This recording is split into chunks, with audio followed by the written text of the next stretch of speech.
পৃথিবীতে একজন মুমিনের জন্য আনন্দ আর কি হতে পারে? যেই দিন মুমিনের গুনাহগুলোকে ক্ষমা করা দেওয়া হবে, যেই দিন মুমিনের গুনাহ ক্ষমা করে দেওয়া হয়, সেই দিনই হচ্ছে মুমিনের জন্য আনন্দের দিন, সেই দিনই হচ্ছে মুমিনের জন্য ঈদের দিন। এই জন্যই আজকের এই দিনের নামকরণ করা হয়েছে ঈদুল ফিতর। শাওয়াল মাসের 1 তারিখের নাম হচ্ছে ঈদুল ফিতর, অর্থাৎ আনন্দের দিন। কেন আনন্দের দিন? এই দিন মুমিনকে আল্লাহ তাআলা ক্ষমা করে দেন, এই দিন মুমিনকে আল্লাহ তাআলা প্রিয় বান্দা করে নেন, এই দিন মুমিনকে আল্লাহ সুবহানাহু ওয়া তাআলা জান্নাতি ঘোষণা করে দেন। প্রিয় ভাইরা, প্রিয় ভাইরা, আজকে ঈদের দিন। আজকের ঈদ কাদের জন্য? আজকের ঈদ কার জন্য? আজকের ঈদ কি আমাদের মধ্যে যে ব্যক্তি সব থেকে সুন্দর জামা গায়ে দিবে, আজকের ঈদ কি তার জন্য? আজকের ঈদ কি তার জন্য যে খুব সুন্দর পারফিউম মারবে, তার জন্য কি আজকে ঈদের দিন? আজকের দিন কি তার জন্য যে খুব সুন্দর করে শেভ করে আসছে, তার জন্য? আজকের ঈদ দিন কি তার যে খুব সুন্দর করে চুলের কাটিং দিয়েছে, আজকের ঈদ কি তার জন্য? না। আজকের ঈদ রাসূলুল্লাহ সাল্লাল্লাহু আলাইহি ওয়াসাল্লাম বলছেন, সহিহ আল-বুখারীর বর্ণনায় হযরত আবী হুরায়রা রাদিয়াল্লাহু তাআলা আনহু হাদিস বর্ণনা করছেন, রাসূলুল্লাহ সাল্লাল্লাহু আলাইহি ওয়াসাল্লাম বলছেন, আজকের ঈদ হচ্ছে তার জন্য, মান সামা রমাদান ঈমানান ওয়া ইহতিসাবান গুফিরা লাহু মা তাকদ্দামা মিন যামবি।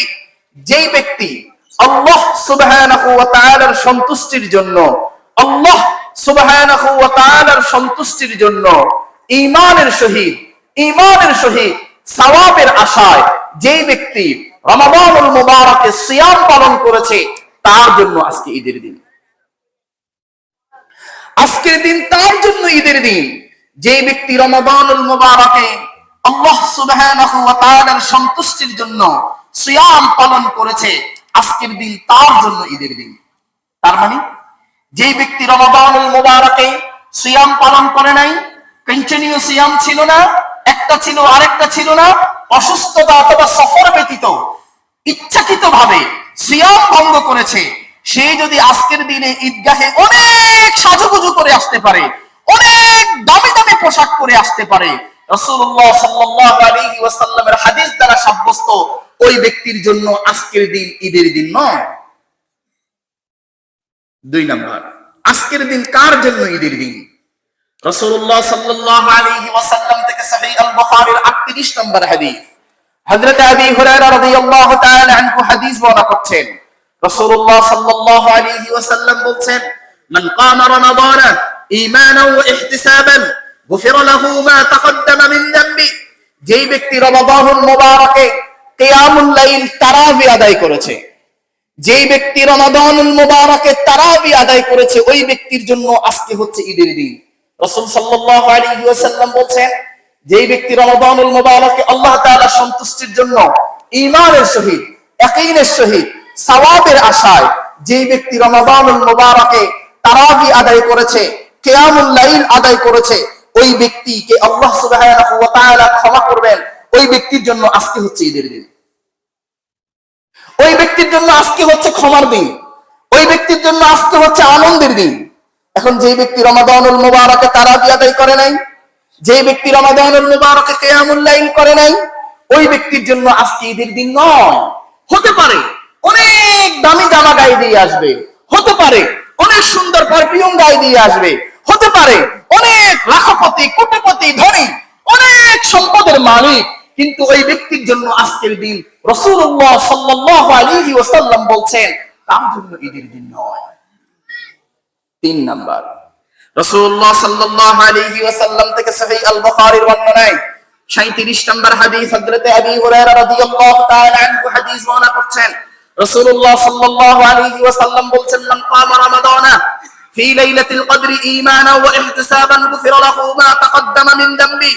রাসূলুল্লাহ সাল্লাল্লাহু আলাইহি ওয়াসাল্লাম বলেন, আজকের দিন গুনাহ ক্ষমার দিন, ঈদের দিন, আনন্দের দিন ওই ব্যক্তির জন্য যেই ব্যক্তি রমাদানুল মুবারকে শেষ দশকে বেজর রাত্রিতে আল্লাহ তাআলার কাছে কান্নাকাটি করেছে, লাইলাতুল কদর খুঁজেছে, ওই ব্যক্তির জন্য আজকের দিন হচ্ছে ক্ষমার দিন, ঈদের দিন, আনন্দের দিন। তাহলে যেই ব্যক্তি রমাদানুল মুবারকের শেষ দশকে বেজর রাত্রিতে আল্লাহ সুবহানাহু ওয়া তাআলার কাছে কান্নাকাটি করে নাই, আল্লাহ সুবহানাহু ওয়া তাআলাকে সিজদা করে নাই, লাইলাতুল কদর খোঁজাখুঁজি করে নাই, ওই ব্যক্তির জন্য আজকের দিন গুনাহ ক্ষমার দিন নয়, আনন্দের দিন নয়, ঈদের দিন নয়। প্রিয় ভাইরা, আমরা তিনটা হাদিস থেকে জেনেছি আজকের দিন ওই ব্যক্তির জন্য ক্ষমার দিন, ওই ব্যক্তির জন্য আনন্দের দিন, ওই ব্যক্তির জন্য ঈদের দিন। এক, যেই ব্যক্তি রমাদানুল মুবারকে আল্লাহ তাআলার সন্তুষ্টির জন্য সিয়াম রেখেছে।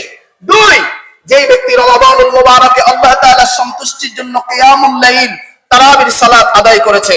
দুই, তিন, যেই ব্যক্তি রমাদানুল মুবারকে শেষ দশকে বেজর রাত্রিতে আল্লাহ সুবহানাহু ওয়া তাআলাকে বন্ধু বানানোর জন্য বেজর রাত্রিতে আল্লাহ তাআলাকে সাজদা করেছে, কান্নাকাটি করেছে, আল্লাহ তাআলার কাছে নিজের অপরাধের জন্য ছোট হয়েছে, ওই ব্যক্তির জন্য আজকের দিন ঈদের দিন। প্রিয় ভাইরা, আল্লাহ সুবহানাহু ওয়া তাআলা সূরাতুল বাকারা আল্লাহ সুবহানাহু ওয়া তাআলা বলছেন 2 নম্বর পারা 6 নম্বর পৃষ্ঠাে আল্লাহ তাআলা বলছেন কুতিবা আলাইকুমুস সিয়াম কামা কুতিবা আলাল লাযিনা মিন ক্বাবলিকুম লাআল্লাকুম তাত্তাকুন। আল্লাহ সুবহানাহু ওয়া তাআলা এই পৃথিবীর মানুষের জন্য সিয়ামকে আবশ্যক করেছেন তাকওয়া অবলম্বনের জন্য, মুত্তাকি হওয়ার জন্য। মুত্তাকি কাকে বলে? তাকওয়া কাকে বলে? মুত্তাকি কাকে বলে? তাকওয়া কাকে বলে? হযরত ওমর রাদিয়াল্লাহু তাআলা আনহু হাদিস বর্ণনা করছেন। হযরত ওমর রাদিয়াল্লাহু তাআলা আনহু বলছেন, ওমর রাদিয়াল্লাহু তাআলা আনহুকে যখন প্রশ্ন করা হলো যে মুত্তাকি কাকে বলে, ওমর রাদিয়াল্লাহু তাআলা আনহু বললেন, তুমি যদি দুনিয়ার মধ্যে যদি তুমি চলতে যাও, রাস্তার মধ্যে কাঁটা আছে, কাঁটা, তখন তোমার নিচে কাঁটা, তোমার ডানে কাঁটা, তোমার বামে কাঁটা, তখন তুমি কিভাবে চলাফেরা করবা? ব্যক্তি যখন বললেন ইয়া আমিরাল মুমিনিন তারাকতু, আমি তখন রাস্তার মধ্যে হাঁটা চলা করব এমন ভাবে যাতে রাস্তার একটা কাঁটাও যাতে আমার গায়ের মধ্যে না বেঁধে যায়। ওমর রাদিয়াল্লাহু তাআলা আনহু বললেন, দুনিয়ার মধ্যে চলার পথে তুমি আল্লাহ সুবহানাহু ওয়া তাআলার বিধানকে এমন ভাবে আঁকড়ে ধরবা, রাসূলুল্লাহ সাল্লাল্লাহু আলাইহি ওয়াসাল্লামের সুন্নাতকে এমন ভাবে আঁকড়ে ধরবা, দুনিয়ার কোনো মোহ, দুনিয়ার কোনো লোভ লালসা, দুনিয়ার কোনো আগ্রাসন যাতে তোমাকে আক্রমণ করতে না পারে, এইভাবে চলার নাম হচ্ছে তাকওয়া। ইমাম ইবনুল কাইয়্যিম জাওযী রাহিমাহুল্লাহ, ইমাম ইবনুল কাইয়্যিম জাওযী রাহিমাহুল্লাহ তাকওয়ার 7টা স্তর বর্ণনা করেছেন। ইবনুল কাইয়্যিম জাওযী রাহিমাহুল্লাহ বলছেন, যেই ব্যক্তির মধ্যে 7টা জিনিস থাকবে ওই ব্যক্তি হচ্ছে মুত্তাকি। যেই ব্যক্তির মধ্যে 7টা জিনিস থাকবে ওই ব্যক্তি হচ্ছে মুত্তাকি। ইমাম ইবনুল কাইয়্যিম জাওযী রাহিমাহুল্লাহ বলছেন, এক ইবাদাতুল্লাহ, ইবাদাতুল্লাহ খালিয়ুন আনিশ শিরক, ইবাদাতুল্লাহ খালিয়ুন আনিশ শিরক।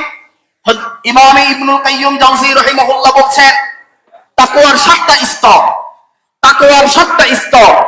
এক, যেই ব্যক্তি ইবাদত করবে ইবাদতের মধ্যে কোনো শিরক থাকবে না, ইবাদতের মধ্যে কোনো শিরক থাকবে না, খুলুস, শুধুমাত্র আল্লাহ তাআলার সন্তুষ্টি থাকবে, মুতাবাআতুস সুন্নাহ থাকবে, তার ইবাদতের মধ্যে শুধুমাত্র আল্লাহর জন্য থাকবে, মানুষকে দেখানোর জন্য থাকবে না, পরিবারকে দেখানোর জন্য থাকবে না, সমাজকে দেখানোর জন্য থাকবে না, নিজেকে বড় মনে করবে না, অহংকার করবে না, শুধুমাত্র আল্লাহর সন্তুষ্টির জন্য ইবাদত করবে আল্লাহকে, সাজদা করবে আল্লাহকে, বিপদে পড়লে সাহায্য চাইবে আল্লাহর কাছে, অসুবিধায় পড়লে দোয়া করবে আল্লাহর কাছে, কোন কবরে নয়, কোন মাজারে নয়, কোন ব্যক্তির কাছে নয়, কোন নেতার কাছে নয়, কোন ধন সম্পদ মালিকের কাছে নয়, কোন সমাজের প্রতিপত্তি মানুষের কাছে নয়, শুধুমাত্র আল্লাহর কাছে ধারণা দিবে, ওই ব্যক্তি হচ্ছে তাই শিরক মুক্ত আমল। এটা হচ্ছে তাকওয়ার প্রথম নাম্বার লেভেল। আমি বিপদে পড়েছি এমনটা নয়, আমি দুনিয়ার কোন বিষয় কোন মানুষের কাছে গিয়ে, হতে পারে কবরে, হতে পারে মাজারে, হতে পারে কোন আলেমের কাছে, হতে পারে কোন পীরের কাছে, হতে পারে কোন নেতার কাছে, হতে পারে কোন রাজনৈতিক ব্যক্তিত্বের কাছে, হতে পারে সমাজের কোন ধনবান ব্যক্তির কাছে, হতে পারে সমাজের কোন প্রতিপত্তি ক্ষমতাবান ব্যক্তির কাছে, ভাই আমি তো বিপদে পড়েছি, আমারে আপনি একটু সহযোগিতা করেন। আপনি যদি সহযোগিতা না করেন আমার তার হবে না, উপরে আল্লাহ দিছে, আপনি ছাড়া তো আর আমার উপায় নেই। শিরক, স্পষ্ট শিরক, স্পষ্ট শিরক। রাসূলুল্লাহ সাল্লাল্লাহু আলাইহি ওয়াসাল্লাম বলছেন, শিরক মুক্ত আমল যে ব্যক্তি করবে তাকওয়ার প্রথম নাম্বার লেভেল তার অর্জন হয়ে গেছে। দুই নাম্বার 2 নম্বর হচ্ছে মুরাকাবা করা। সূরাতুল আহজাব 52 নম্বর আয়াত 22 নম্বর পারা 4 নম্বর পৃষ্ঠায় আল্লাহ তাআলা বলছেন ওয়া কানা আল্লাহু আলা কুল্লি শাইইন রাকিবা, ওয়া কানা আল্লাহু আলা কুল্লি শাইইন রাকিবা। ব্যক্তি মুরাকাবা করবে। মুরাকাবা মানে যেটা আল্লাহ সুবহানাহু ওয়া তাআলা অন্য আয়াতে বলছেন ইন্না ফি যালিকা লাআয়াতিন লিকাওমিন ইয়াতাফাক্কারুন। আল্লাহ তাআলা সৃষ্টি নিয়ে গবেষণা করবে।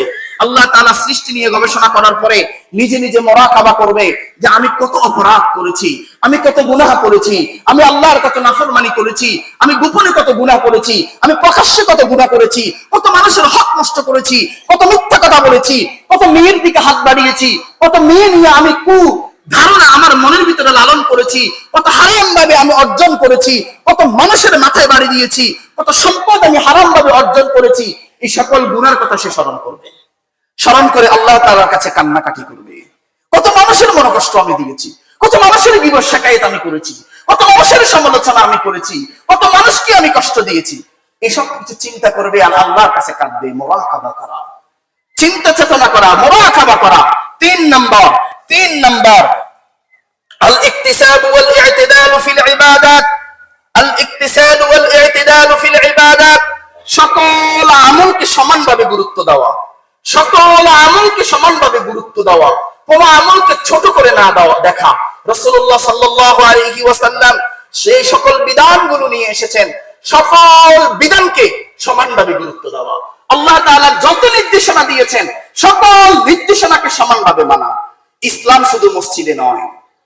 আমি যদি মনে করি শুধুমাত্র ইসলাম হচ্ছে মসজিদে, আমি কিভাবে সালাত আদায় করব, কিভাবে রুকু করব, কিভাবে সাজদা করব, কিভাবে ওযু করব, শুধুমাত্র এটার মধ্যেই ইসলাম না, এটার মধ্যে ইসলাম নয়। শুধুমাত্র এটার মধ্যেই ইসলাম নয়। একজন ব্যক্তি জন্ম থেকে মৃত্যু পর্যন্ত সকল ক্ষেত্রে ইসলাম, সকল ক্ষেত্রে ইসলাম। পারিবারিক, সামাজিক, রাষ্ট্রীয়, ব্যক্তিগত সকল পর্যায়ে ইসলাম। আমাকে সালাত যেভাবে ইসলাম শেখায় আমি হালাল ভাবে ইনকাম করব, সেটাও ইসলাম আমাকে শেখায়। আমি মানুষের সাথে কথাবার্তা বলবো মিষ্টি মিষ্টি ভাষায়, নরম নরম ভাষায়, মৃদু মৃদু ভাষায়, এটাও ইসলাম আমাকে শেখায়। রাস্তা দিয়ে হাঁটবো, ডান পাশ দিয়ে হাঁটবো, এটাও ইসলাম আমাকে শেখায়। আমি কৃষি কাজ করব, সেটাও ইসলাম আমাকে শেখায়। অন্যের জমি থেকে কোনো পানি চুরি করব না, ফসল চুরি করব না, কীটনাশক চুরি করব না, অন্যের কাছে কোনো ফাঁকি দিব না। আমি চাকরি করব, ইসলাম আমাকে শেখায়। আমি ব্যবসা করব, ইসলাম আমাকে শেখায়। আমি নিজের যে কোনো উদ্যোক্তা হব, ইসলাম আমাকে শেখায়। শুধুমাত্র ইসলাম মসজিদে নয়। আমার পরিবার, আমার ছেলে, আমার মেয়ে, আমার অধীনস্থদেরকে দিন শিক্ষা দেব। আমার স্ত্রী, আমার আপনজনদেরকে পর্দাকে আবশ্যক করব। আমি আনন্দের নামে উল্লাসের নামে বেহায়ার দিকে ঠেলে দেব না। এটা হচ্ছে ইসলাম। আনন্দের নামে উল্লাসের নামে বেহায়ার দিকে ঠেলে দিব না। আল ইকতিসাব ওয়াল ই'তিদাল ফিল ইবাদাত, সকল ক্ষেত্রে ইসলাম। আমি সামাজিক ভাবে পাচ্ছি না, রাষ্ট্রীয় ভাবে পাচ্ছি না, না থাক, কিয়ামতের আগে তো একদিন হবেই। রাসূলুল্লাহ সাল্লাল্লাহু আলাইহি ওয়াসাল্লাম তো বলছেন কিয়ামতের আগে সব পৃথিবীতে ইসলামের পতাকা উঠবে। কিয়ামতের আগে সব পৃথিবীতে একসাথে ইসলামী হুকুমত কায়েম হবে, ইসলামী শরীয়ত কায়েম হবে, খেলাফত কায়েম হবে। রাসূল সাল্লাল্লাহু আলাইহি ওয়াসাল্লাম বলছেন এখন আমার ক্ষমতা নাই, আমি পাচ্ছি না, রাষ্ট্রে পাচ্ছি না, সমাজে পাচ্ছি না, আমার পরিবারে তো আমি পারবো। আমার পরিবারের প্রত্যেককে তো আমি দিন শিক্ষা দিতে পারবো, আমার পরিবারের প্রত্যেককে তো আমি পারবো।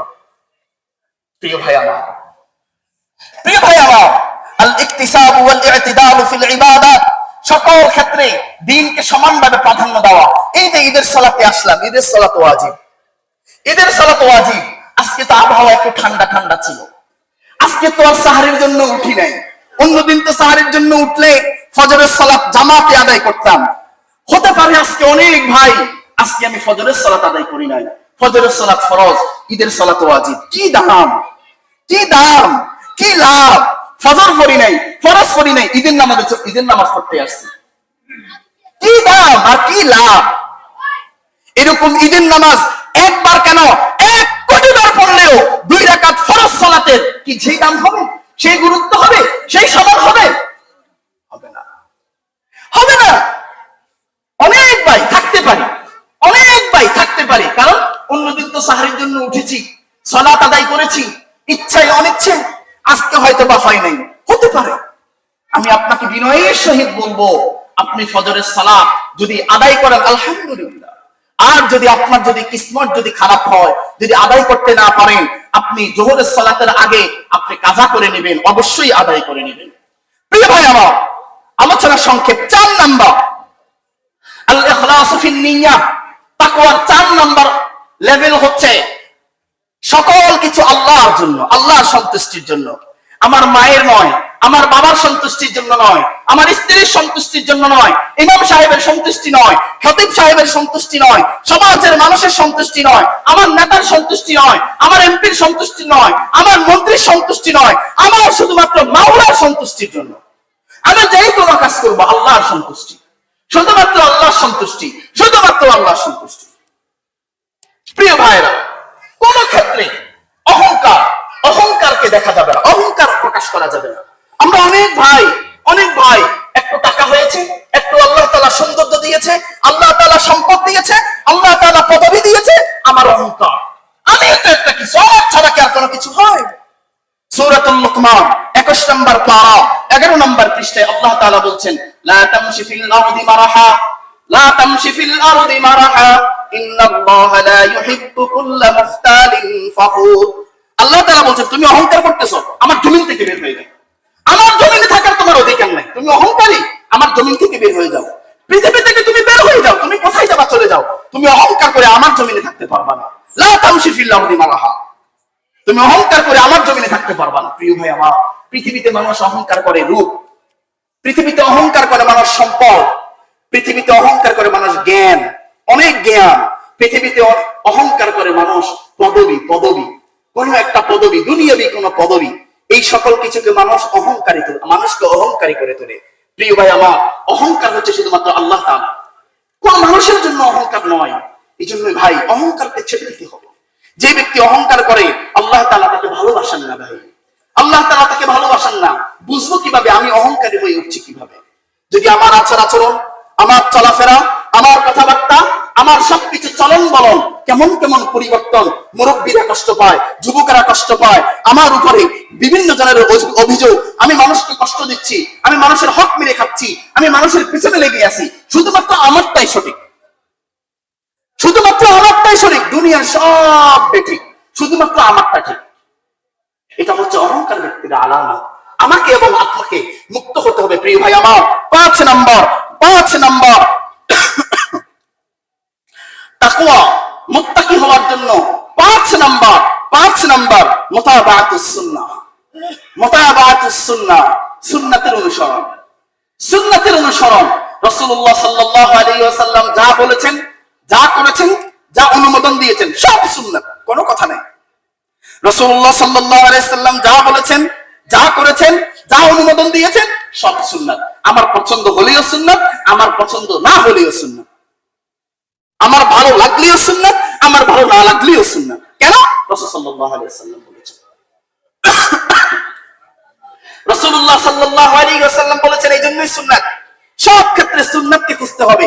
আমরা অনেকেই সুন্নাতকে হালকা করে দেখি, এটা সুন্নাত, কি হয়েছে থাক, এটা তো মুস্তাহাব, থাক, কি হয়েছে না ভাই, সুন্নাতকে আমাকে মানতে হবে। 6 নাম্বার তারকুল বিদআহ। রাসূল সাল্লাল্লাহু আলাইহি ওয়াসাল্লাম যত কিছু নিষেধ করেছেন সবকিছু বাদ দিতে হবে, বিদআতকে বাদ দিতে হবে। 7 নাম্বার কাসবুল হালাল, হালাল খেতে হবে। হালাল। ও ভাই, গতকালকে আমরা একটা হাদিস, এই হাদিসটা শুনেছিলাম। একজন ব্যক্তি আল্লাহ তাআলার কাছে কবুলিয়তের জন্য, একজন ব্যক্তির তাকদীর পরিবর্তন হওয়ার জন্য 2টা জিনিস শর্ত। 1 হালাল, 2 চোখের পানি। 1 হালাল, 2 চোখের পানি। ও ভাই, হালাল যে ব্যক্তি করবে তার জন্য আল্লাহ তাআলা সকল কিছু উন্মোচন করে দিবে, আপনি হিসাব করেন, আপনার মাস শেষে আপনার ইনকাম কত? 50,000, 20,000, 15,000, 10,000, 5,000, আপনার কত টাকা ইনকাম? আপনার ইনকামের মধ্যে আপনি হিসাব করেন কত পার্সেন্ট হালাল, কত পার্সেন্ট হারাম। হালাল হচ্ছে যে দায়িত্ব, ওই দায়িত্ব পরিপূর্ণ আদায় করার পরে যেটা আসবে সেটার নাম হালাল, সব বাদ দেন। আমি আমাকে দিয়ে উদাহরণ দেই। এখানে আমি খতিবের দায়িত্ব পালন করি, আমি মনে করলাম যদি হক কথা যদি বলি, যদি সভাপতির গায়ে লাগে, সেক্রেটারির গায়ে যদি লাগে, সুতরাং আমাকে এদিক সেদিক ঘুরিয়ে ফিসিয়ে কথা বলতে হবে, নাহলে আমার চাকরি থাকবে না। তাহলে মাস শেষে আমার যে সম্মানে থাকবে হারাম। কারণ আমি চাকরি বাঁচানোর জন্য আমি কাজ করেছি, আল্লাহর কোরআনকে আমি লুকাইছি। আল্লাহ তাআলা হাসরের মাঠে আমার জিহ্বা কাটবে। কোরআন এবং সুন্নাহর কথা বললে পৃথিবীর যেই মানুষ মনে কষ্ট নিক না কেন আমাকে বলতে হবে। আপনি মাঠে কাজ করেন, আপনি মালিক থাকলে খুব সুন্দরভাবে কাজ করেন, মালিক না থাকলে আপনি ফাঁকি দেন। মালিক থাকলে পেশাব করতে গেলে 5 মিনিট, মালিক না থাকলে আধা ঘন্টা।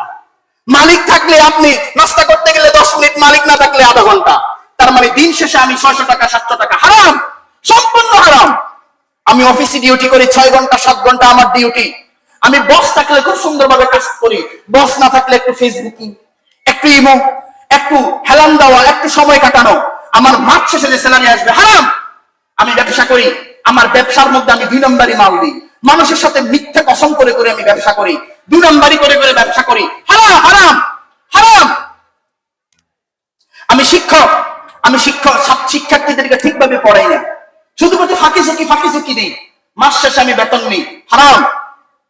আমি যেই কোনো পেশাজীবী হই, আমার দায়িত্ব যদি আমি পরিপূর্ণ যদি পালন না করি, মাস শেষে আমার যেটা আসবে এটা হারাম।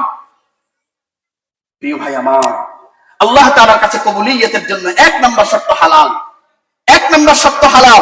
এই শরীর হালাল হতে হবে, এই জামা হালাল হতে হবে, এই পোশাক হালাল হতে হবে, তাহলে আল্লাহ তাআলার কাছে কবুলিয়তের 1 নম্বর ধাপ আমি পেরিয়ে গেলাম। 2 নম্বর চোখের পানি। 2 নম্বর চোখের পানি। আল্লাহ তাআলার কাছে কবুলিয়তের জন্য 2 নম্বর শর্ত চোখের পানি। যে যত বেশি আল্লাহর কাছে চোখের পানি ছাড়বে, সেই তত বেশি আল্লাহ তাআলার কাছে কবুলিয়ত। যে যত বেশি আল্লাহ তাআলার কাছে চোখের পানি ছাড়বে, সে তত বেশি আল্লাহ তাআলার কাছে কবুলিয়ত।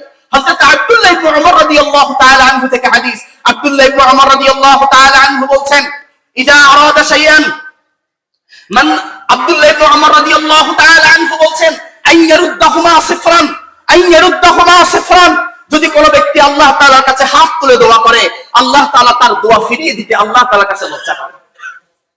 ও ভাই, রমাদানুল মুবারক তো চলে গেল, গুনাহ ক্ষমা হয়েছে কিনা আমি তো জানি না, আপনি তো জানেন না।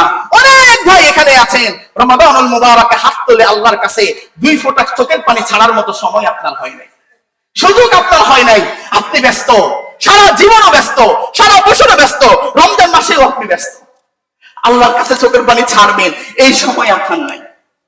আপনাকে বস বকা দিলে আপনার চোখের পানি আসে, আপনাকে আপনার মা বকা দিলে, আপনার স্ত্রী বকা দিলে, আপনার বাবা বকা দিলে, আপনার শ্বশুর শাশুড়ি বকা দিলে, আপনাকে কোনো রাজনৈতিক ব্যক্তি যদি ধমক দেয়, আপনার চোখের পানি আসে। আপনি কোনো বিপদে পড়লে দুনিয়ার মানুষের কাছে হাত পায়ে ধরে আপনার চোখের পানি আসে, কিন্তু গুনাহ ক্ষমার জন্য আল্লাহর কাছে হাত তুলে চোখের পানি আমার আসে না। হায় হায়, এটা হচ্ছে আমাদের জন্য আফসোস, আমাদের জন্য আফসোস। পুরো রমাদান মুবারক গেল, আমি 1 ফোঁটা চোখের পানি ছেড়ে আল্লাহর কাছে নিজের গুনার জন্য বলার সুযোগ পাই নাই, হুজুর সময় নাই। আল্লাহ তাআলার কাছে জবাবদিহিতার কাঠগড়ায় দাঁড়িয়ে দিতে হবে। প্রিয় ভাই আমার, আল্লাহ সুবহানাহু ওয়া তাআলা ওই ব্যক্তির দোয়া কবুল করেন যে হালাল এবং চোখের পানি, এই 2টা জিনিস। আমি সংক্ষেপে আলোচনা শেষ করব। তাকওয়া অর্জনের 7টা উপায়: 1. শিরক মুক্ত আমল করা। 2. নিজের সকল বিষয় গুনাহ নিয়ে মুরাকাবা মুশাহাদা করা। 3. সকল আমলকে সমানভাবে প্রাধান্য দেওয়া। 4. নিয়ত ইখলাস, নিয়তকে শুধুমাত্র আল্লাহ তাআলার জন্য করা। 5. সুন্নাতের অনুসরণ করা। 6. বিদআতকে বাদ দিয়ে দেওয়া। 7. হালাল খাওয়া, হালাল খাওয়া, হালাল খাওয়া। প্রিয় ভাই আমার, সর্বশেষ যে মেসেজ দিয়ে সালাতে চলে যাব সরাসরি, ভাই রমাদানুল মুবারক তো শেষ হয়ে গেল। আজকে তো ঈদের দিন, আজকে তো আল্লাহ তাআলা ক্ষমা করবে। যে ব্যক্তি রমাদানুল মুবারকে সিয়াম ছিল, তাকে আল্লাহ তাআলা ক্ষমা করবে, তার জন্য আজকে ঈদের দিন। যে ব্যক্তি রমাদানুল মুবারকে তারাবি সালাত আদায় করছে, তার জন্য আজকে ঈদের দিন, আল্লাহ তাআলা তাকে ক্ষমা করবে। যে ব্যক্তি লাইলাতুল কদরের শেষ দশকের বেজর রাত্রিতে আল্লাহ তাআলার কাছে কান্নাকাটি করছে, তার জন্য আজকে ঈদের দিন। এই ছাড়া আমি যত সাজুগুজু করে আসি না কেন, যত দামি দামি জামাই পরে আসি না কেন, যত সুন্দর করে শেভ করি না কেন, যত সুন্দর করে কাটিং দিই না কেন, যত সুন্দর করে পারফিউম মারি না কেন, আমার জন্য আজকে ঈদের দিন নয়। রাসূল সাল্লাল্লাহু আলাইহি সাল্লাম বলেছেন। প্রিয় ভাই, আজকে রমাদানুল মুবারক শেষ। আমি সকল ভাইকে পায়ে পড়ে বলবো, ভাই আমার, রমাদানুল মুবারকে যেভাবে 5 ওয়াক্ত সালাত আদায় করার জন্য চেষ্টা করেছেন, রমাদানুল মুবারক শেষ হওয়ার পরেও 5 ওয়াক্ত সালাত জামাতে। ভাই, আপনি যত ব্যস্তই থাকেন, যত কিছুই করেন না কেন, আমি আপনাকে বলবো 5 ওয়াক্ত সালাতটা নিশ্চিত করেন। 5 ওয়াক্ত সালাতটা নিশ্চিত করেন ভাই আমার। 5 ওয়াক্ত সালাত, 5 ওয়াক্ত সালাত। আপনি যেখানেই থাকেন, আপনি মাঠে থাকেন, ঘাটে থাকেন, অফিসে থাকেন, যেখানেই থাকেন, আপনি 5 ওয়াক্ত সালাতটা আদায় করেন ভাই আমার। 2 নাম্বার হালাল হালাল হালাল হালাল হালাল। 3 নাম্বার ভাই অন্যের হক নষ্ট করব না। অন্যের গীবত শিকায়েত, অন্যের সমালোচনা, অন্যের বিরুদ্ধে লেগে থাকা, অন্যের হক নষ্ট করব না ভাই আমার। শিরক করলেও আল্লাহ তাআলার কাছে এক পর্যায়ে কান্নাকাটি করে তওবা করলে আল্লাহ তাআলা ক্ষমা করে দেয়, কিন্তু অন্যের হক আল্লাহ তাআলা ক্ষমা করে না। বান্দার হক আল্লাহ তাআলা ক্ষমা করে না। হাসরের ময়দানে আমি যে আরেকজনের নামে সমালোচনা করলাম, আরেকজনের গীবত শিকায়েত করলাম, আরেকজনের বিরুদ্ধে কথা বললাম, হাসরের মাঠে ওই ব্যক্তি আমার নামে মামলা করবে। এবারে আল্লাহ তাআলা বলবে যাও ওর কাছে ক্ষমা চাও, ক্ষমা তো দিবে না। তখন আল্লাহ তাআলা আমি যে আরেকজনের সমালোচনা করলাম, আরেকজনের নামে মিথ্যা কথা বললাম, আরেকজনের গীবত শিকায়েত করলাম, আমার নেক আমল তাকে দিয়ে দিবে। এটা হচ্ছে আল্লাহ তাআলার ফয়সালা। এই জন্য ভাই সব বাদ দি, সব বাদ দি, সমালোচনা বাদ দি, মিথ্যা বাদ দি। আমি সর্বশেষ 3টা কথা বললাম, 3টা কথা বললাম। রমাদানুল মুবারক শেষ, আমার যাতে সালাত যাতে মিস না হয়। ঈদের দিন, ঈদের আনন্দের নামে সালাত যাতে মিস না হয়। 2 নাম্বার বলেছিলাম হালাল খাবো, 3 নাম্বার বলেছিলাম অন্যের হক নষ্ট করব না। সর্বশেষ যেই অনুরোধটা করব ভাই, রমাদানুল মুবারক অনেক মায়েরা কোরআন তেলাওয়াত করছে। রমাদানুল মুবারক শেষ হয়ে গেলে কোরআন তেলাওয়াতও শেষ হয়ে যায়। আমি মুরব্বী বাবাদেরকে বলবো, আমার মায়েদেরকে, বোনদেরকে তাকিদ দিবেন, কি তোমাকে তো রমজান মাসে কোরআন তেলাওয়াত করতে দেখলাম, এখন করো না কেন? রমজান মাসে না হয় 2 পারা পড়ছে, 1 পারা পড়ছে, রমজান ছাড়া কি 1 পৃষ্ঠা পড়তে পারবে না? এজন্যই যেই ঘরে কোরআন তেলাওয়াত হয় সেই ঘরে আল্লাহর রহমত। সূরাতুল আনফালের আয়াত আল্লাহ তাআলা বলছেন, ইযা যুকিরাল্লাহু ওয়াজিলাত কুলুবুহুম ওয়া ইযা তুলিয়াত আলাইহিম আয়াতুহু যাদাতুহুম ঈমানা। ঈমানি শক্তি বৃদ্ধি হওয়ার একটা, সেটা হচ্ছে ঈমানি শক্তি বৃদ্ধি হওয়ার মাধ্যম হচ্ছে কোরআন তেলাওয়াত। যে যত বেশি কোরআন তেলাওয়াত করবে তার ঈমানি শক্তি তত বেশি বাড়বে। আল্লাহ তাআলা আমাকে সহ আপনাদের সকলকে কবুল করো, আল্লাহুম্মা আমিন। আল্লাহ তাআলা আমাকেও ক্ষমা করো, আপনাদেরকেও ক্ষমা করো, আল্লাহুম্মা আমিন। রমাদানুল মুবারকে আল্লাহ তাআলা যাদেরকে ক্ষমা করবেন, প্রিয় বান্দা বানাবেন, তাদের সাথে আমাকেও কবুল করো, আপনাকেও কবুল করো, আল্লাহুম্মা আমিন।